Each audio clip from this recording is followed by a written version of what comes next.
Side by side, bumper to bumper. Off of turn number 4, step down on the noisemaker. We are underway, our first of 4 features here from the Diamond of Dirt tracks. And Ryan Middaugh will use that low line to his advantage and get 2 car lengths out in front of Kyle Thompson. Thompson follows in his tire tracks. Up on the top side is Jason Pursley. Looks to the inside of the 292. First 3 cars have broken away before you get back to Peyton Phillips in 4th. Pursley with 6 top 5s, 11 top 10s this year, but he has yet to park that Tom Campbell Racing entry in victory lane. Could tonight be the night for the principal? He pulls alongside last week's winner, Kyle Thompson. They race side by side underneath the flag stand, but both of them trying to catch up to Ryan Middaugh, who currently enjoys a 1-second advantage over the field. Trouble back further in the field. Shane, the 227 of Chase Domer, up over the cushion and loses a handful of spots. Not a great place to be. Pursley likes being down on the low side. A preferred line for him, and he will grab second. Track may be more to his liking right now than it was earlier. Didn't see him do a whole lot during the heat race. He did move up 3 spots, but still only finished 3rd. And he's up to 2nd right now after getting around Thompson, and we'll see how much he is going to start to cut into the lead that Ryan Middaugh has. It's 0.7 seconds that Button Buck has. Ryan finished in top 10 every single race last year. This year, he's finished top 10 every single race up until Thursday Night Thunder. First time he was knocked out of the top 10. And that's a heck of a run, Shane. When we talk about the consistency that Pursley shows here every Saturday night, that run for Ryan is really something to be proud of. Pursley not able to shed Kyle Thompson, and Ryan Middaugh has been able to put a little more distance. He gained 0.2 of a second over that last lap. Now Dylan McCowan has gotten around Peyton Phillips. The driver of the number 8 is your current point leader here at the Diamond of Dirt tracks, but still great run by Thompson on the outside. He'll grab that spot back away from Jason Pursley. Question is, has Kyle Thompson's car started to come around a little bit more than what it was in the opening couple of laps? We saw Jason Pursley make quick and easy work of Kyle Thompson to take that 2nd spot away. Now that Thompson has gotten around, I think he's going to start to reel in Ryan Middaugh as he is starting to cut into that lead just a little bit. It's not a lot right now as Tracy Wolf in the 21 spins in turn 4. Savvy race owner Jeff Cutshaw, he started back in 10th. He's up to 6th. First time he's been behind the wheel since 2018, and now he is up into the mix. Top 2 cars break away again. 3-car battle as McCowan picked off Jason Pursley. Peyton Phillips will look to follow him as well, and will, but Pursley crosses back over underneath Peyton Phillips, and here comes Cutshaw. Cutshaw to the inside now, putting away Pursley, and then slides up in front of him. Cutshaw will get turned around now. Domer, the nose down to that orange tire, let loose again, and Dylan McCowan, who started on the outside, will stay to the outside of Kyle Thompson, get a little too high as he drifts up on the track and loses a lot of ground to Kyle Thompson. Now Peyton Phillips in the 98. He is one of those drivers that has had a lot of bad luck this year. He's had some good runs here just over the last few times that he has been here to Lucas Oil Speedway, and now he is trying to make some noise as he stays in front of Pursley. And all in the meantime, Ryan Middaugh trying to stay out in front of the 292, and as he's up against the cushion is able to do so as he gets a good lift off of turn 4. Now Thompson, he's starting to sneak up on him. He's going to catch up with that number 21, and Kyle Thompson, we saw last time that he won here at Lucas Oil Speedway. Took a while to get that 292 going, but once he did, he got it out in front. He stayed out in front. That Shaw race car with a Yeoman power plant pulls right up behind the 21 that time, but his momentum takes him up the track.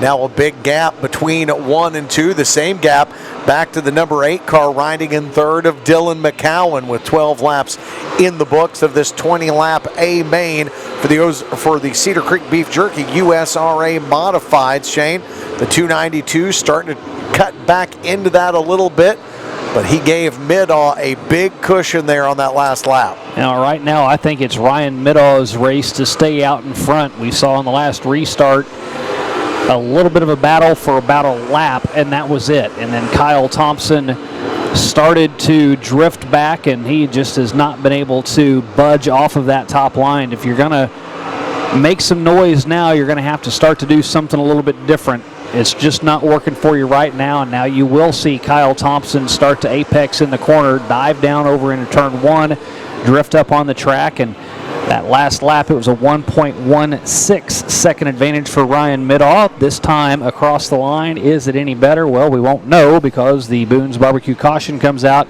for Chase Domer, 15 laps. Can he keep the conga line in formation for the next 5? Peyton Phillips first to fall out of line to try to grab a spot. Now Dylan McCowan, a great run, and Peyton Phillips will spin. This time he'll collect. Cutshaw Chase Domer there again. Have another stab at this one, as we'll go single file this time. Kyle Thompson, he will just go kamikaze move over into turn 1 and 2, tried to make it stick, and Ryan Middaugh is able to stay out in front. Dylan McCowan will try the same thing over in 3 and 4. Made up a little bit of ground, did D-Mac.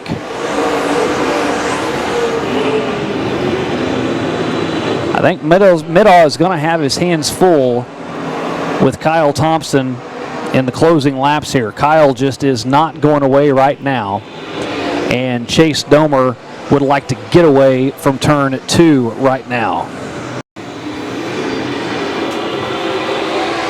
And back at it with Middaugh getting a much better start this time over Kyle Thompson.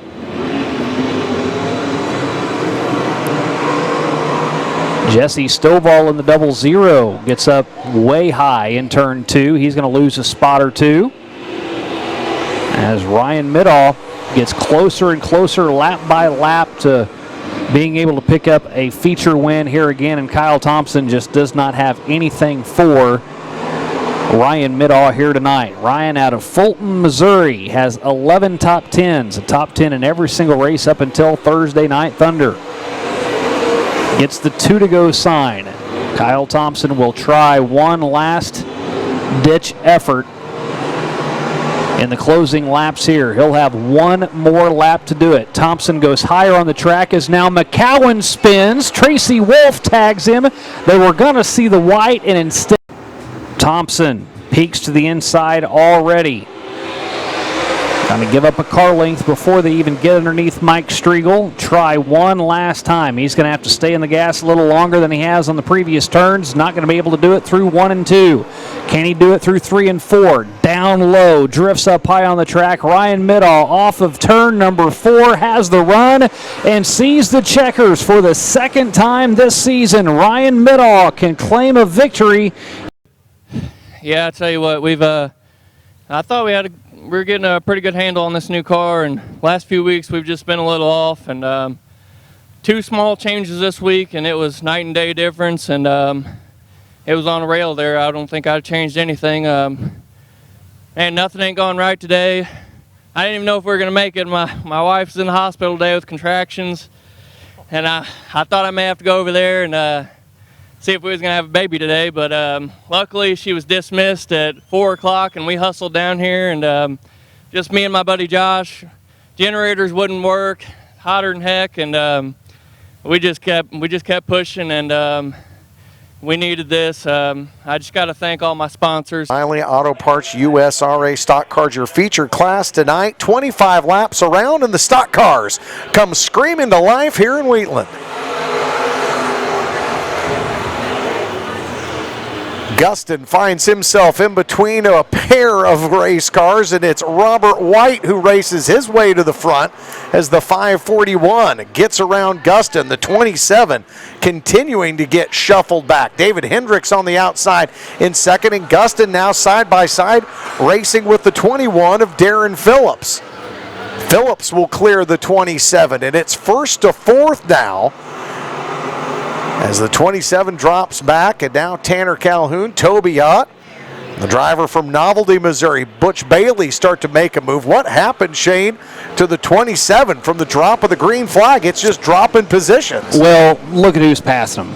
in all reality, let's face it here, Rob White, he's been strong. David Hendricks, and now a spin as your late model driver in Derek West, Chris Sawyer, and Jim Seaheed. Jim's got a flat left front, and the Boone's Barbecue caution waves again. 41 as White will wheel it around past the bright orange cone and get us back to green flag racing here 2 laps in to our 25-lap feature for the O'Reilly Auto Parts USRA stock cars.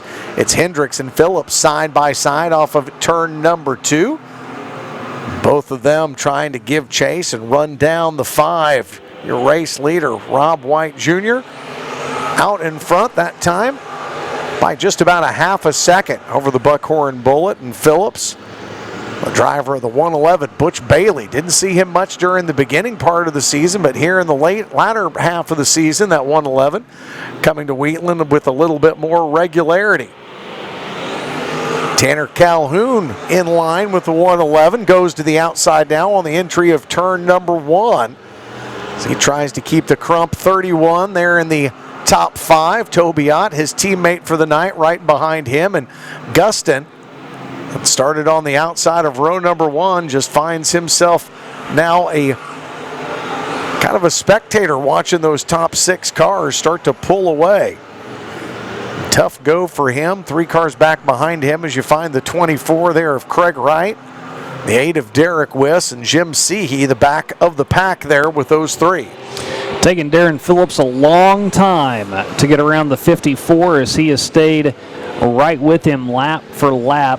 Get a feeling 21 by the time this is done is going to be able to get around the 54 unless the 54 changes his line. Darren's had a couple of really good runs and has been able to get that front bumper right up alongside that door panel. This is the best run he's had so far as they were nose to nose whenever they crossed underneath the line.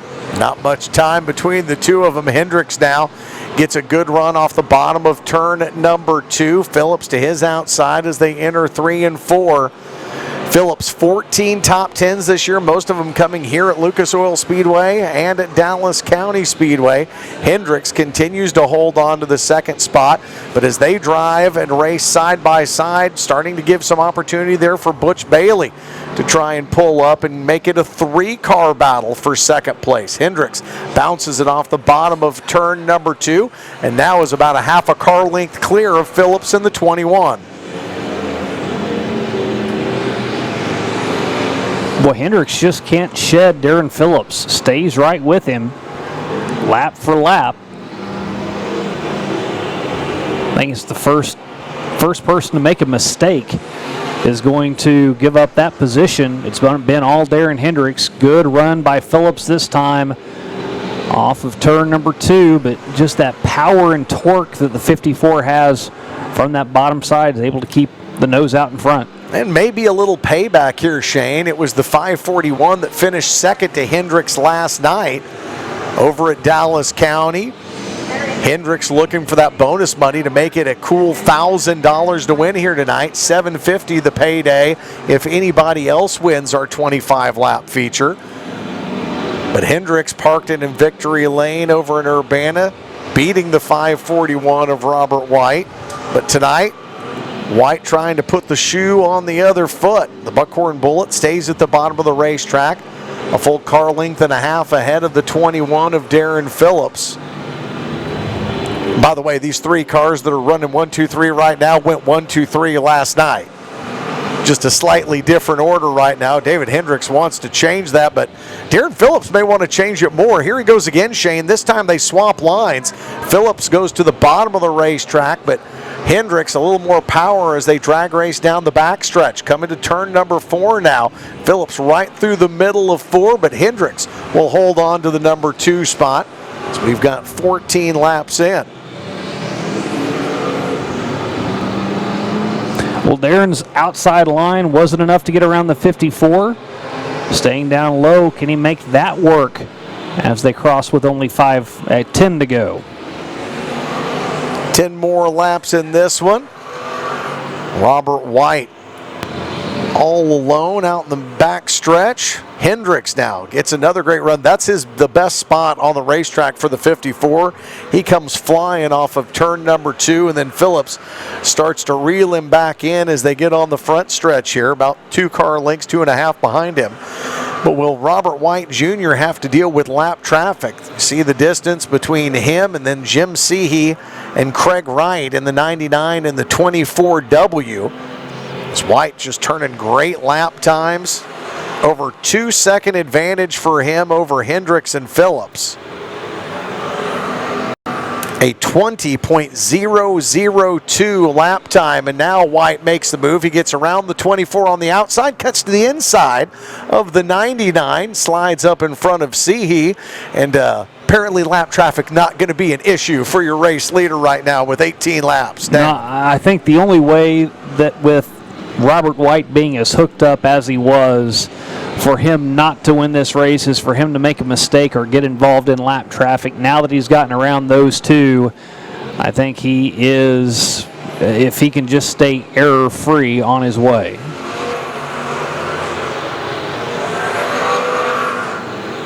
Just outside of the top 50 in the national USRA stock car numbers, 56 is where he is currently scored.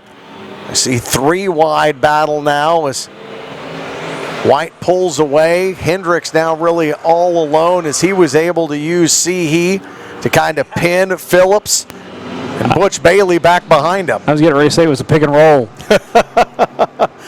If I was going to need somebody on the basketball court to set a pick for me, Jim Seehey is right at the top of my list. He would be a good one.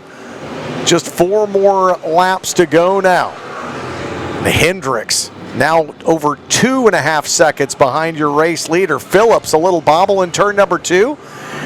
The car not happy momentarily, and that opens the door for Butch Bailey. Bailey to the bottom of the racetrack now.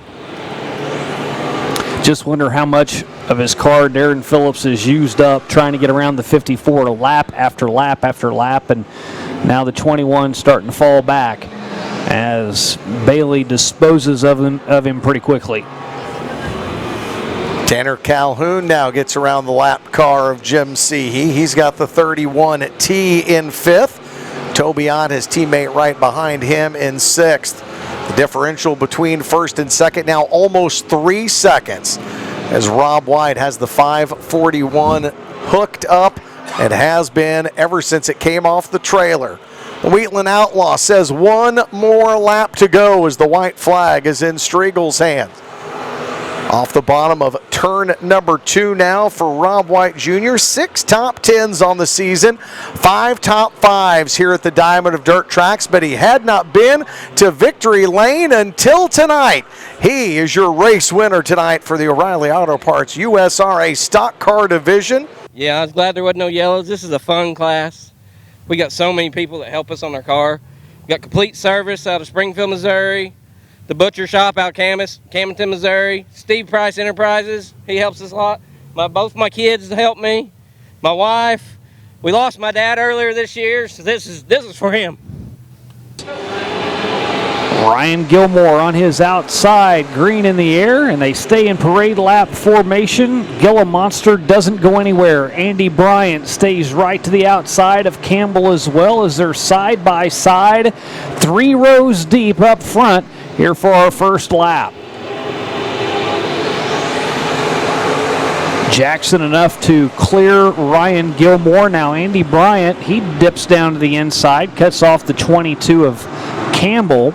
Now the top 3 have all lined out single file. John Sheets not going anywhere as well in Super 8. Probably one of the best runs the 8 has had in quite some time here in a B mod as he's staying in the top 5. J.C. Morton there as well in the top 6. Boy, those top 6 cars aren't going anywhere as the Boone's Barbecue will go hammer down again. Sees that orange cone back underway. They had stayed side by side for the opening couple of laps. Andy Bryant will try to make that run, but drift up in front of the 66 of Gilmore. Gilmore gives him a little bit of a love tap and then shoots to the inside. They reverse top side and bottom side does the 66 and the 28.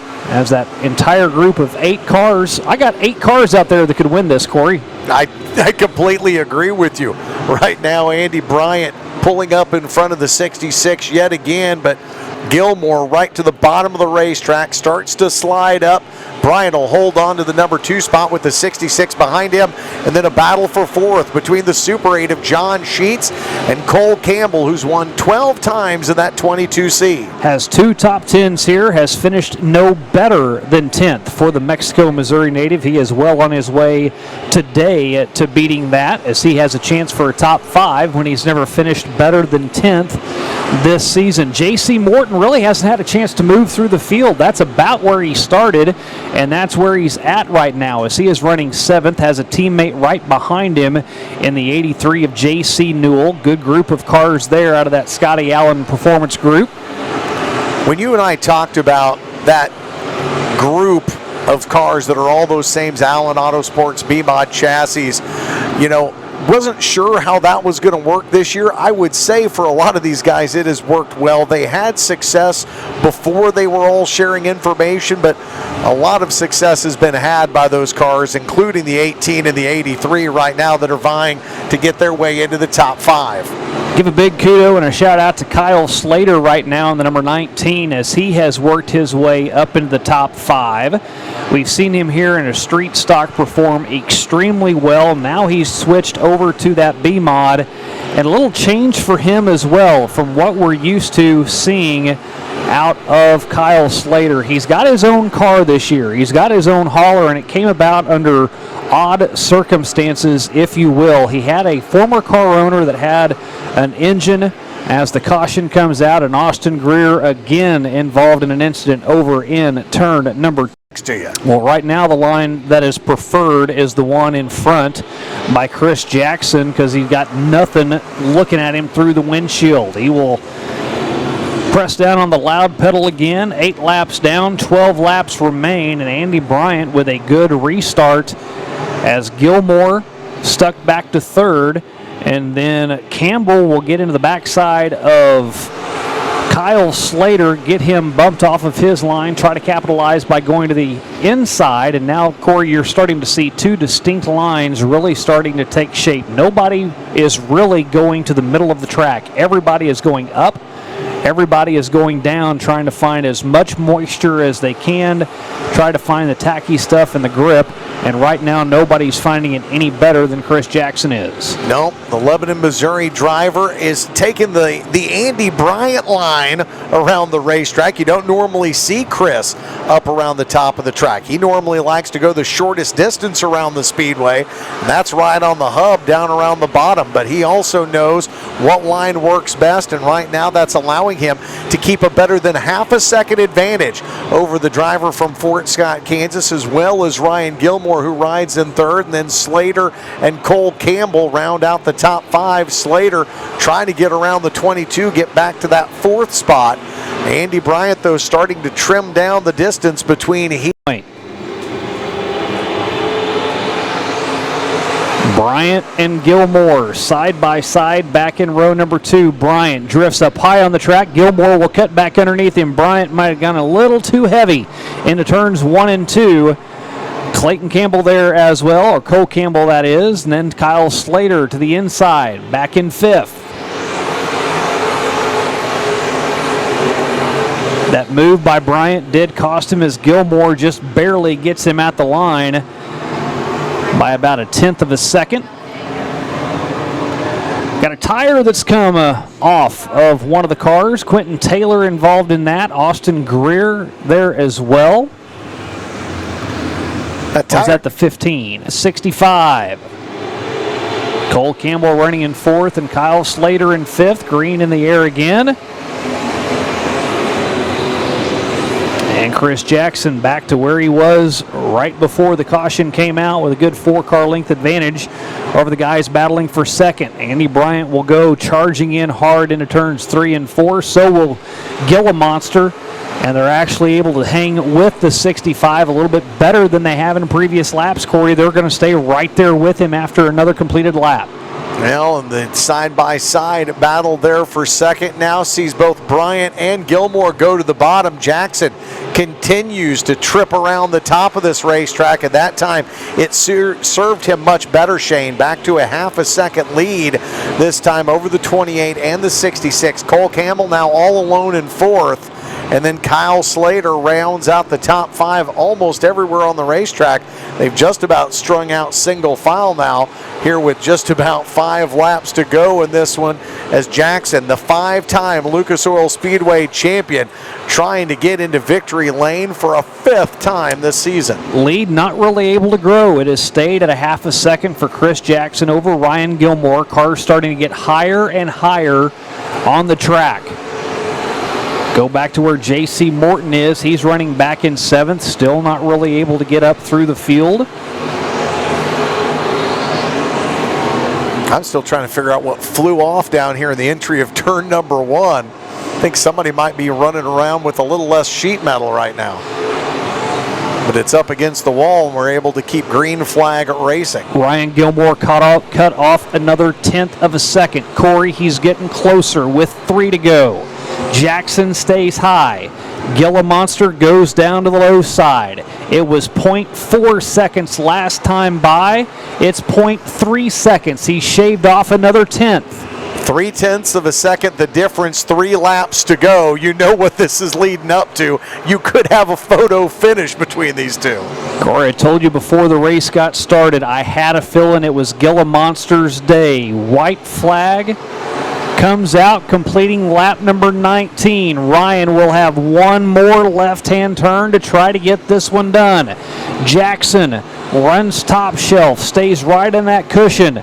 Another hard dive into 3 and 4. Ryan Gilmore back down on the accelerator, but at the line, Jackson by 0.26 seconds claims his 5th win of the season.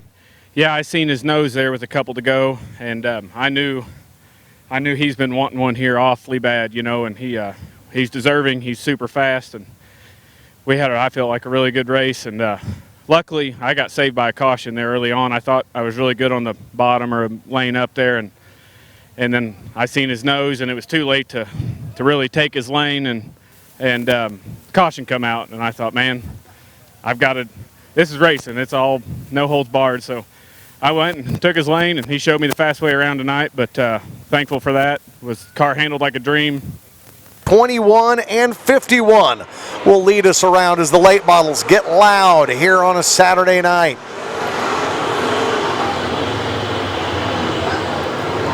Ferris on the high side. Fennewald pinned to his inside. They go side by side all the way around lap number 1. And Fennewald had a nose out in front, but Ferris fights to get in front of him. 1/10 of a second, the difference between Ferris and Fennewald. The Flash now falls in line behind that red and yellow fire truck of Larry Ferris. Ferris again off the top, and man, Shane, he flies off the top of turn number 4. Fennewald looks like he's in the spot to lead the lap, and then Ferris just pops around him each of the first 2 laps. You know, we talked about whenever he first started to come here, he missed the first few weeks, but the second he hit the track, you knew he had a lot of horsepower. It was just so strong, the power plant that Larry Ferris has. Johnny Fennewald, we learned in the pits and didn't really know much about Johnny's setup, what he does. He's been under the tutelage of Tony Jackson, if you will. He's taken that car to Lebanon a couple of times to let him do some work on that, and we know how Tony Jackson runs. So no reason in even having any hesitation at all that Johnny Fennewald might have one of the better setups and cars, and I think his resume so far over the last, 4 years, and how he's done so far in just the last month or 2 shows that. Right now, he is showing the way in the lead with a half a second advantage over Larry Ferris. Then a big gap back to Matt Becker in the 00. The Capital Kid, Tucker Cox, running in 4th. And J.C. Morton pulling double duty tonight out of his B-Mod into that Moon Brothers Racing late model. And he rounds out the top 5 there in the number 72, 6 laps down in this 20-lap finale tonight for the ULMA late models. Shane, most of the cars strung out, not a lot of side-by-side racing, and already lap traffic starting to become a part of the narrative here for Fennewald and Ferris as the 21 and 51 put Bob Cummings in the Bob's Auto Shack number 6 down a lap. They get ready to do so as well now to the 89. Bad news for Nevada, Missouri's Foxy Sumner. Foxy here for the first time builds bodies for these cars. We talked to Robert Heidenreich, and he said he actually has gotten some of the bodies from Foxy, and good to see a new car make their way in. Just a shame it didn't turn out to be better for Foxy. Speaking of new cars, Cole Henson in that new car, new number, now the 21S for the Sloop family. Rob, his car owner, he currently sits in 6th behind J.C. Morton, still trying to get a feel and a handle on that new race car. Had it out at Springfield the other night, now under the bright lights here on a Saturday night at the Lucas Oil Speedway. He goes to the bottom of the racetrack and will take sole possession of that number 5 spot away from J.C. Morton. Your current points leader, Cole Henson, with that new race car. Johnny Fennewald, all the while, Shane continues to stretch his legs. Fennewald's advantage now well over 2 seconds on Larry Ferris. You know, I'll be the first one to tell you, Corey, I'm not the genius whenever it comes to dirt track racing by any stretch. So I like whenever I'm actually told that I'm right with something. It's nice to hear every now and again. Made mention the 2 runaway wins that Johnny Fennewald had was, in my opinion, because the track really suited him. They didn't go in and work the track at intermission. They let it stay nice and dry, got very, very racy for guys that can feather a car around the track, and that is whenever Fennewald really started to pull through and spread his wings as J.C. Morton goes to the infield. Looks as though he has a flat right rear. So his night done, and that might bring a conclusion to my run at fantasy racing. But whenever Johnny gets a track like this, he just blows past and around everybody. Some guys, like a Cole Henson, says he loves it heavy. He loves those tracks to where it's nice and thick, and it's not that way right now, and Johnny Fennewald just continues to tear the field up again. Fennewald currently number 2 in the point standings for the ULMA late models as a track championship, number 5 in the ULMA point standings as a division for these drivers, and right now the laps continue to click off for the Flash as he is nearing the opportunity to have a 5th win on the season. Right now he is splitting Lane Ellert and Dalton Emhoff. The 21 of Fennewald flies up in front of the 42L of Ellert. They all go around the 0X of Jason Sivils, and Fennewald again just on rails. Back to the bottom of the racetrack now goes Johnny. That rocket chassis running away and hiding. So there he goes, waiting for Ferris. Ferris now over 3.5 seconds back, as Fennewald has been the architect of more than a couple stinkers this year. Just races that he has run away from the field, and it looks like he's got another one tonight. White flag lap as he taps the 89 and gets around Foxy Sumner. Fennewald down the back stretch now, number 2 in the points here at the Diamond of Dirt Tracks. He will park it in victory lane for the 5th time this season as Fennewald flashes underneath the checkers. And he takes home the top spot tonight. Larry Ferris over 5 seconds behind him. Yeah, I knew Larry would be pretty quick right there at the start. There's a little bit of traction, and I just knew I had to be patient and just take my time to get there, and then once we got there, just set sail.